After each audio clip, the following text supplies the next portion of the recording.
नमस्कार जी। कहानियाँ यादों की में आपका स्वागत है। प्रस्तुत है मेरी आज की कहानी, एसी की ठंडक। लाख कोशिश करने पर भी नींद नहीं आ रही थी। नीता यूं ही करवटें बदल रही थी। कमरे में एसी पूरी तरह से ठंडक बनाए हुए था। माँ तो सो चुकी थी। तभी शशि की आवाज़ आई, दीदी नींद नहीं आ रही क्या? आ रही है, कहकर नीता ने दूसरी तरफ मुंह फेर लिया। गर्मियों का मौसम, बिना एसी के रहने की आदत भी तो नहीं। आइए आपको नीता के बारे में ही बतलाती हूँ। बचपन से नीता के स्कूल में भी एसी था, स्कूल जाने वाली बस में भी एसी, और यहाँ तक कि कॉलेज में भी एसी, नौकरी करे तो भी एसी। अपने आप को उसने कभी गर्मी का एहसास ही नहीं होने दिया। अब जयपुर में रितेश के साथ विवाह होने के बाद बाबूजी ने भी सामान देने में कोई कसर तो नहीं छोड़ी थी। रितेश और नीता ने बहुत मन से अपना कमरा सजाया था। रितेश जयपुर में ही एक कंपनी में मैनेजर था। दिन बहुत खुशी से कट रहे थे कि तभी रितेश को दिल्ली में एक एमएनसी में बहुत अच्छी जॉब का ऑफ़र आया। अब कह नहीं सकते रितेश खुद ही ऐसा करना चाहता था या उसने नीता की इच्छा का मान रखा। नीता दिल्ली की ही थी। उसने अपनी जयपुर वाली नौकरी का इस्तीफ़ा दे दिया और फिर दिल्ली के ही एक फ्लैट में बिल्कुल अपने दफ्तर के पास में ही रहने लगा। अब चाहे घर हो या ससुराल, दोनों ही सुख सुविधा संपन्न थे। बड़े बड़े से घर। अब जो दिल्ली में 2 कमरों का फ्लैट लिया वह ऐसा कि शुरू होते ही ख़त्म हो जाता था। हालांकि नीता की मम्मी का घर तो दिल्ली में ही था और नीता की बहुत इच्छा थी कि वह दिल्ली में रहे, अकेले रहे, वगैरह वगैरह, और उसका सपना सच भी हो आया। लेकिन मम्मी के घर तक पहुंचने में ट्रैफिक जाम और भी वजह से लगभग 1-2 घंटे का समय तो लग ही जाता था। दिल्ली भी आए, मायके से भी दूरी, फिर भी पहले भी फ़ोन पर बातें होती थी और अब भी फ़ोन पर ही बातें होती हैं। रोज़ रोज़ आना जाना तो संभव नहीं हो पाया। अब रितेश ने तो अपने दफ्तर के पास में ही फ्लैट लिया था। ऐसे तो जयपुर से कभी कभी तो जयपुर से भी मायके आ जाती थी और तब तो आराम से रहती भी थी। ससुराल में और पीहर में काम करने वालों की भी कोई कमी नहीं थी। इसके अलावा चाहे रसोई घर हो या स्नान घर हो, हर जगह पूरी पूरी सहूलियतें थी। दिल्ली में आकर अपना अलग घर बसाने की जो खुशी थी वो तो लगभग पहले ही सप्ताह में ख़त्म हो चुकी थी। हालांकि सासू माँ ने तो कोई भी चीज़ ले जाने को मना थोड़े ही करा था, लेकिन फिर भी रितेश के ख्याल से पहले तो जाकर हम अपना घर बसाएं, इतना सारा सामान एकदम से ले जाकर कहाँ रखेंगे, कहकर रितेश ने बहुत थोड़ा सा ही सामान लिया था। और नीता के माता पिता भी ज़रूरत पड़ने पर कोई भी सामान देने को तैयार थे, लेकिन ऐसे अच्छा थोड़े ही लगता है क्या वो 2 बार दहेज दें। अभी 2 कमरों के घर में छोटी सी रसोई, छोटा सा फ्रिज भी उन लोगों ने खरीद लिया। लेकिन हालांकि रितेश हर संभव कोशिश कर रहा था जयपुर से आकर दिल्ली में एडजस्ट करने की। उसने भी तो अपने माता पिता को पहली बार ही छोड़ा था, लेकिन फिर भी वह तो ऑफिस में भी व्यस्त हो जाता था और नीता लाख कोशिश करके भी ना खुद को एडजस्ट नहीं कर पा रही थी। नीता और घर को एडजस्ट करने के चक्कर में रितेश का जो अनाप शनाप खर्च हुआ, इससे रितेश का तो बैंक बैलेंस ही बिगड़ गया। समझ नहीं आता अपने अपने घरों में सिर्फ पॉकेट मनी या उतनी ही तनख्वाह में लोग कैसे अपने आप को अपर मिडिल क्लास में सोच सकते हैं। अब यहाँ तो महीने की शुरुआत होते ही छोटे से घर का बड़ा सा किराया। समझ नहीं आता इतने का तो फ़ायदा भी नहीं हुआ जितना कि, खैर छोड़ो। उस दिन गर्मी बेहद ज़्यादा थी।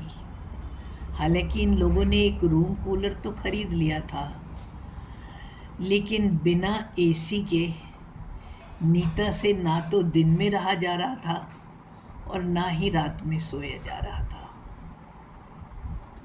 घर हो या पति हो, इन दोनों में से ज़्यादा ज़रूरी तो एसी लग रहा था। रितेश के आते ही हमेशा की तरह नीता की नई डिमांड आई कि बिना एसी के मैं तो नहीं रह सकती। इस बार तो रितेश को भी गुस्सा आ गया। उसने कहा मैं अब क्या कर सकता हूँ, अगले महीने देख लेंगे। इतना सामान तो हमने लोन पर लिया है। उधर जयपुर में अपने घर से तो मैं उतार कर एसी नहीं लाया जा सकता ना। अरे हम कभी वहाँ जाएंगे तो फिर क्या करेंगे। तब मैं अच्छी भली नौकरी कर रहा था, तब तुम्हें दिल्ली जाने की लग रही थी। अब जब दिल्ली आ गए हैं तो सब चीज़ समय के साथ ही तो होगी ना। समय का इंतज़ार तो करना ही पड़ेगा ना।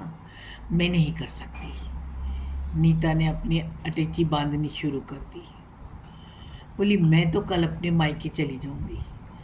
तुम्हारी खुद की भी तो इच्छा थी कि तुम मैनेजर से सीनियर मैनेजर बनो। एक तो गर्मी और दूसरा सुबह से भन्नाता हुआ दिमाग, बस पूरी रात लड़ते ही कटी। और सवेरे रितेश के दफ्तर जाने के बाद नीता भी अपने मायके आ गई।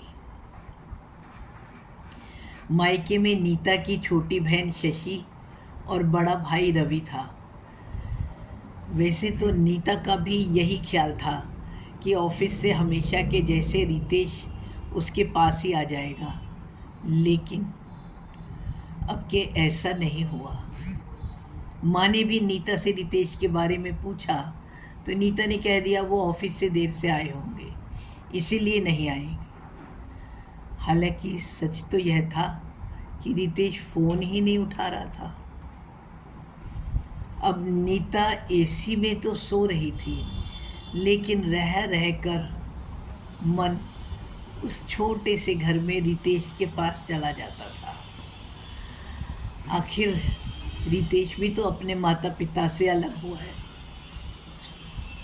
गर्मी तो उसे भी लगती होगी। उधर फ्लैट में तो इन्वर्टर भी नहीं है, अगर लाइट चली जाए तो। नीता को याद आया उसने इमरजेंसी लाइट भी चार्ज नहीं करी थी। मालूम नहीं रितेश ने क्या खाया होगा। रह रहकर उसे कभी खुद पर बहुत गुस्सा आ रहा था और कभी रितेश पर। ऐसा भी क्या हुआ, अगर माँ के घर आ जाता तो उसका क्या बिगड़ना था। कभी मन कहता था कि 7 जन्म का वादा करके सिर्फ एसी ना होने के कारण उसे घर छोड़कर नहीं आना चाहिए था। यूं भी रितेश पूरी तो कोशिश कर रहा था नीता को खुश रखने की। क्या नीता को नहीं पता कि उसका बैंक बैलेंस कितना है। बस इसी ऊहा-पोह में ही करवट बदलते हुए उसकी रात बीती। सुबह भी डाइनिंग टेबल पर जब माँ नाश्ते के लिए ज़िद कर रही थी तो रह रहकर उसके सामने रितेश का चेहरा आ रहा था। मालूम नहीं उसने कुछ खाया भी है या नहीं। कहीं मुझसे गुस्सा तो नहीं हो गया? नहीं। शशि अपनी नई नई खरीदी हुई ड्रेस नीता को दिखा रही थी। थोड़ी देर में उसे भी कॉलेज जाना था और रवि को ऑफिस। नीता ने भी अपना बैग उठाया और मम्मी पापा से अपने घर जाने की इजाज़त मांगी। पापा ने कह दिया था कि ठीक है, वो दुकान पर जाते हुए नीता को मेट्रो स्टेशन तक छोड़ देंगे, फिर वो चले जाएंगे। जाते हुए नीता ने अपने फ्लैट की चाबी संभाली। हालांकि मम्मी कह रही थी तुझे कोई भी चीज़ की ज़रूरत है तो यहाँ से ले जा, पर अब सिर्फ रह रहकर रितेश का ही ख्याल आ रहा था और शायद नीता को अब उसके सिवा किसी और चीज़ की ज़रूरत भी नहीं थी। मेट्रो में बैठी हुई वह सोच रही थी कि वह रितेश से बहुत लड़ेगी। कल आखिर आया क्यों नहीं, और उसे कह देगी कूलर ही सही, कमरा देर से ही सही, पर ठंडा तो हो जाता है ना। कोई बात नहीं, हम एसी बाद में ही खरीद लेंगे। बैग से चाबी निकालकर वह अपने फ्लैट की तरफ बढ़ी ही थी कि उसे अपने फ्लैट का दरवाज़ा खुला हुआ दिखा। इस वक्त भला कौन? देखा तो रितेश अपने कमरे में एसी लगवा चुका था और इलेक्ट्रीशियन उसमें फिटिंग कर रहा था। ये क्या, पैसे कहाँ से आए? रितेश ने कहा मैंने अपनी बहन से उधार लिए हैं, अगले महीने लौटा दूंगा। तुम कल घर क्यों नहीं आए? नीता की आवाज़ में शर्म और संकोच दोनों थे और अपने ख्यालों के कारण उसे बहुत आत्मग्लानि भी हो रही थी। अगर कल आ जाता तो एसी कैसे खरीदता और आज लग कैसे जाता? मुझे थोड़ी ही पता था कि तुम आज अपने आप आ जाओगी। मुझे तो यह ख्याल था कि तुम्हें मैंने ही लेने के लिए जाना है। आज की तो छुट्टी भी ले रखी है मैंने ऑफिस से। नीता चुप थी और अपने घर को रह रह कर देख रही थी। उसे बहुत खुशी हो रही थी। सच में वह बहुत अमीर थी। घर की सच्ची दौलत तो उन दोनों का प्रेम और विश्वास था। वह भी किन चीज़ों में उसे ढूंढ रही थी। कमरे में एसी लग चुका था और उस एसी की ठंडक सिर्फ कमरे को ही नहीं, नीता के मन को भी बहुत ठंडक और सुकून दे रही थी। धन्यवाद जी। मेरी कहानी आपको पसंद आए और आपके मन में कोई भी विचार आए तो कृपया कमेंट्स द्वारा सूचित करें।